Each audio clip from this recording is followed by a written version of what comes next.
They laughed as the snow buried me alive. My wife's voice the sharpest blade of all. What would you do if the ones you loved locked you out to die? The wind screamed through the pines, a banshee tearing at my coat as I stood shivering on the porch. My name's Daniel Carter, 38, a structural engineer who'd spent years building bridges, literal ones, and the kind that held a marriage together. It was December 22nd, 2023, 2 days before Christmas Eve, a night I'd planned to make special. I'd driven 3 hours through a brewing storm from a job site in Portland, my truck loaded with gifts. A silver necklace for my wife, Elise, a gaming console for her brother, Jake, and a bottle of aged whiskey for her dad, Victor. I'd pictured it all. Crackling fire, warm hugs, the smell of pine and cinnamon. Instead, I stood locked out in a blizzard, my knuckles bleeding against a door that wouldn't budge, the cold sinking deeper than the snow ever could. I called ahead. Elise, I'm almost home, I'd said, voice crackling through the spotty signal. Can't wait to see you. She'd laughed softly, that honeyed sound I'd fallen for 12 years ago. Hurry, Dan. We're waiting.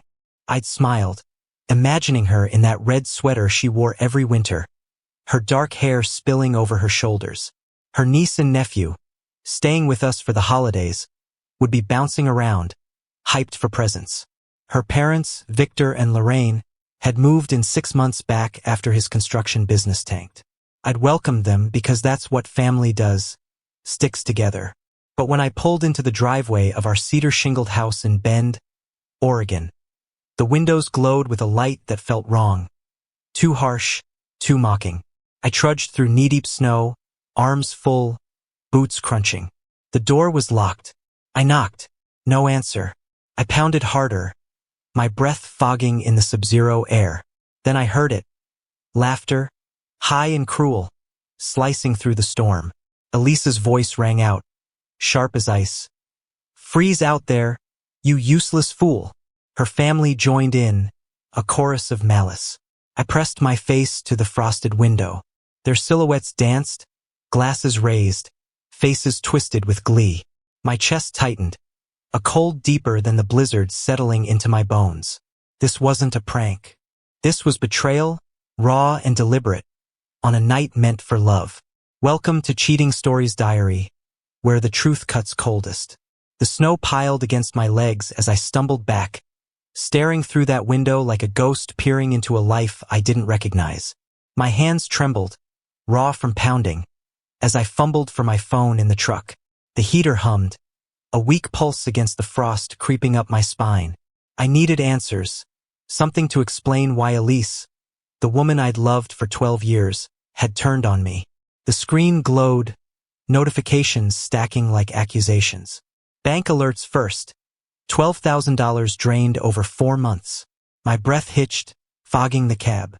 I scrolled, each transfer a knife. $500 to Elisa's account, $2,000 to Victor, $800 to Jake. My overtime pay, my savings, funneled into their hands. But that wasn't enough. I dug deeper, hands shaking so hard I nearly dropped the phone. An old iPad in the glove box, one Elise had abandoned, still had her iCloud synced. My fingers hovered. Did I want to know? I tapped. Messages loaded, hundreds between her and Jake. He's clueless, she typed last month. 2:17 a.m. We're set once Victor closes the deal. Jake's reply, good. Keep him busy. My stomach churned, bile rising. Another thread with Victor. Dan's bonus came through. Take it slow, he'll never check. Her response, he trusts me. Idiot. The words blurred as my eyes stung, tears freezing on my cheeks. I switched to photos. A selfie of Elise and Jake at a bar, her arm around his neck, his grin smug. My birthday, October 12th. I'd been on a job site, texting her, miss you. She'd sent a heart emoji while sipping gin with her brother. Another shot. Victor counting cash in our kitchen, Lorraine laughing in the background. My kitchen. My money. The cab's shadows stretched, jagged as the cracks splitting my mind. Doubt gnawed. Was I misreading this? But her voice echoed, useless fool, and doubt turned to stone. I saw her eyes through that window, Searched for the woman who'd cried in my arms when her mom had a stroke, who'd kissed me under the stars on our 5th anniversary. Nothing. Just ice. Victor smirked, his meaty hand slapping Jake's back. Lorraine cackled, her voice a rusty hinge. They weren't just laughing, they were celebrating. 12 years ago, in a cabin in the Cascades, her perfume, cedar and vanilla, filled the air as she danced to Winter Song on a crackling radio. "You're my home, Dan," she'd whispered, her lips soft against mine. Now that scent was a ghost, replaced by the stench of betrayal. The dashboard clock ticked past midnight, engine idling. My chest felt like a vice, grief and rage warring inside me. I'd built my life around Elise. 12 years. No kids, just a home I'd poured my soul into. Our first night in that house, painting the walls, her laughter as she smeared blue on my cheek. "This is ours, Dan. Forever." Forever was a lie. My fists clenched, nails biting into my palms. I wanted to smash that door down, drag them into the storm. But silence held me, heavy and suffocating. Our first Christmas in Bend, stringing lights on a lopsided tree, her breath warm against my neck as we tangled in tinsel. "We're a team, Dan." Another lie. My eyes burned, tears streaking hot down frozen skin. Had I failed her? Was I not enough? Her pulling away last year, blaming my hours. I'd worked harder, thinking it'd fix us. Why didn't I see her family for what they were? Victor's smug nods, Lorraine's barbs. Elise could have done better. Jake's freeloading, sprawled on my couch, draining my beer. Elise never pushed back, just smiled, patted my hand. "They're family, Dan." The anger flared, a wildfire in my chest. But then it cooled, hardening into something sharper. Grief gave way to isolation. I was alone now, truly alone. Her niece and nephew, calling me Uncle Dan, had been part of their plot. My breath steadied, each exhale a release. They wanted me broken, shivering in the snow. They didn't know who I'd become in that silence. Winter Song drifted through my mind, faint and mocking. A thread tying us through winters, now a dirge for what I'd lost. 3 days later, I returned. Not the desperate man they'd mocked, but a shadow with a plan.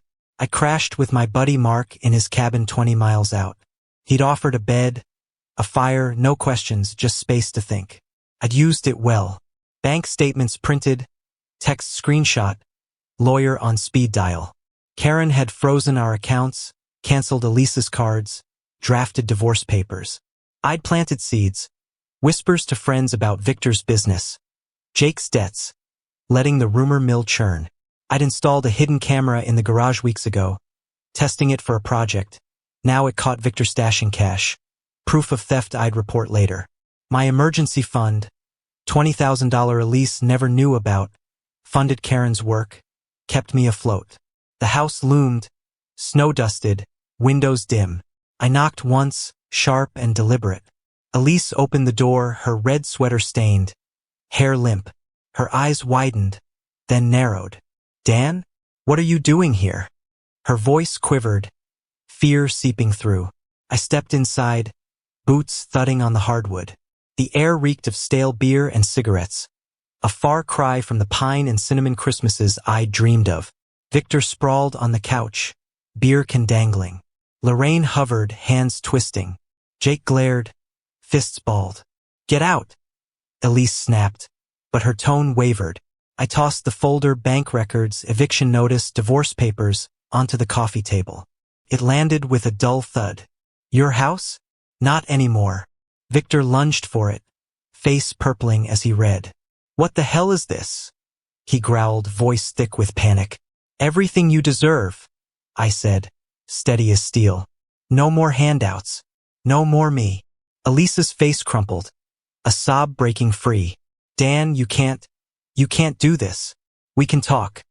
Her words stumbled, guilt lacing every syllable. I stepped closer, eyes boring into hers. "Talk? Like when you laughed while I froze. I was done that night. This is just the aftermath." Lorraine wailed, "You're destroying us." Jake surged forward, cursing, but Victor yanked him back, papers trembling in his hands. I didn't flinch. The silence stretched, my calm a blade sharper than their shouts. Dan, please, Elise whispered, reaching for me. Her fingers brushed my sleeve, and I saw her nieces drawing on the fridge. A stick figure Uncle Dan in crayon. My heart twisted. Could I spare her for the kids' sake? Last month, she'd hugged me. You're the best. But her laughter rang in my ears, and I pulled away. You made your choice, I said, voice dropping to a whisper. Live with it. Her eyes flickered. Regret, maybe, or just fear of losing her grip. I turned, their shouts fading behind me. Do you think they really felt guilty? Or just sorry they got caught? Tell us below. I'd built bridges for a living now. I'd burn theirs down. Late nights at Mark's, I pored over statements. The laptop's glow carving shadows on my face. Every dollar traced. $3,000 to Jake's bookie. $5,000 to Victor's investor. My hands shook with purpose, not fear. Their landlord confirmed 6 months of unpaid rent.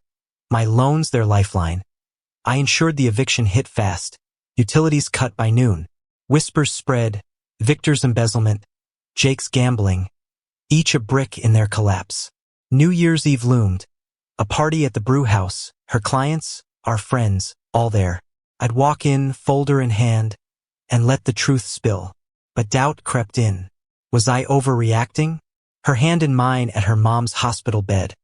Her, I love you, soft and real. What if she'd been pressured?